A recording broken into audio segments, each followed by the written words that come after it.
Arvia. Hari ini saya akan menceritakan yang sangat keren loh, yaitu cerita hidup Santa Ursula. Bagaimana keseruannya? Check this out. Sekali peristiwa di sebuah kota bernama Britania, hiduplah seorang pasangan raja dan ratu yang bernama Notus dan Maurus. Mereka hidup sangat saleh dan baik hati, tapi sayang belum dikaruniai seorang anak. Mereka terus berdoa dan tidak bosan-bosannya untuk berdoa kepada Allah. Pada suatu hari, Allah mengaruniainya seorang anak. Pada saat itu juga, Notus juga berjalan-jalan loh di tamannya. Dia melihat bintang gugusan Ursu, maka dinamainya anaknya Ursula. Dia hidup sangat cantik, jelita, dan cerdas. Pada suatu hari, banyak loh raja-raja yang ingin melamarkan anaknya untuk menikah dengan Ursula, tapi semua lamaran itu ditolak karena Ursula hanya ingin menyerahkan hidupnya untuk Tuhan. Pada suatu hari, ada raja yang derajatnya lebih tinggi daripada Raja Notus yang ingin melamarkan anaknya yang bernama Eterius.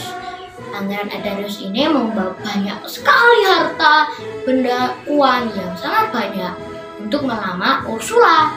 Tapi karena Raja Notus tidak enak hati untuk tidak menerima lamaran itu, Raja Notus menyuruh Ursula untuk menerima lamaran tersebut. Tapi ada syaratnya loh teman-teman.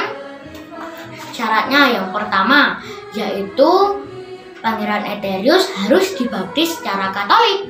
Yang kedua, pernikahannya ditunda 3 tahun karena Ursula ingin berziarah. Yang ketiga, disiapkan 10 teman dan memiliki 1000 dayang. Dan yang terakhir, yang keempat, dibuatkan kapal yang besar. Tapi guys, tahu nggak, sebelum Ursula mengajukan syarat itu, Ursula meminta semua dayang di kerajaan dan penduduk desa untuk berpuasa selama 3 hari dan berdoa loh untuk melancarkan semua syarat itu dan berpikir jernih. Karena cintanya kepada Ursula, Pangeran Eterius menerima syarat Ursula dan mengizinkannya untuk pergi ke Roma. Ursula dan 11.000 temannya berlabuh di koloni Jerman untuk pertama kalinya. Mereka mendapatkan mimpi. Dalam mimpinya, semuanya akan dibaptis secara Katolik dan menjadi martir.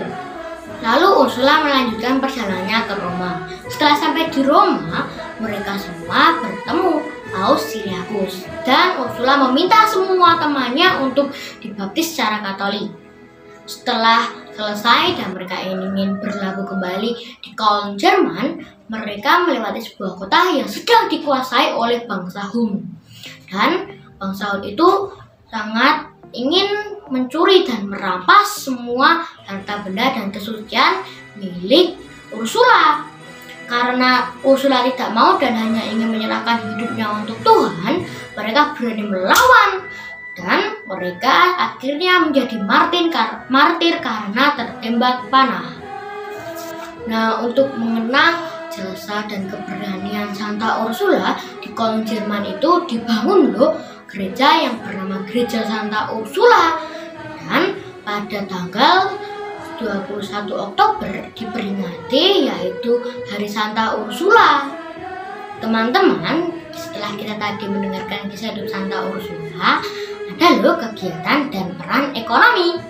Yang pertama yaitu Bapak Paus. Bapak Paus sebagai pemimpin umat Katolik di seluruh dunia. Yang kedua yaitu raja atau pemimpin. Raja atau pemimpin bertugas untuk memimpin atau mengatur sebuah daerah. Yang ketiga adalah pembuat kapal. Pembuat kapal bertugas sebagai membuat kapal. nakoda. Nakoda sebagai untuk mengemudikan kapal. Yang kelima, dayang atau pelayan. Dayang atau pelayan adalah untuk membantu majikan. Teman-teman, kisah hidup Santa Ursula yang bisa kita teladani ada loh. Yang pertama, kita harus berdoa dan berpuasa. Karena dengan berdoa, kita bisa mengubah segala sesuatunya dengan bantuan Tuhan. Dan berpuasa, kita dapat melancarkan pikiran kita. Yang kedua, Tuhan di atas segala-galanya. Mati untuk Tuhan, hidup pun untuk Tuhan. Yang ketiga, perempuan juga bisa menjadi pemimpin untuk mengantarkan jalan kepada Tuhan.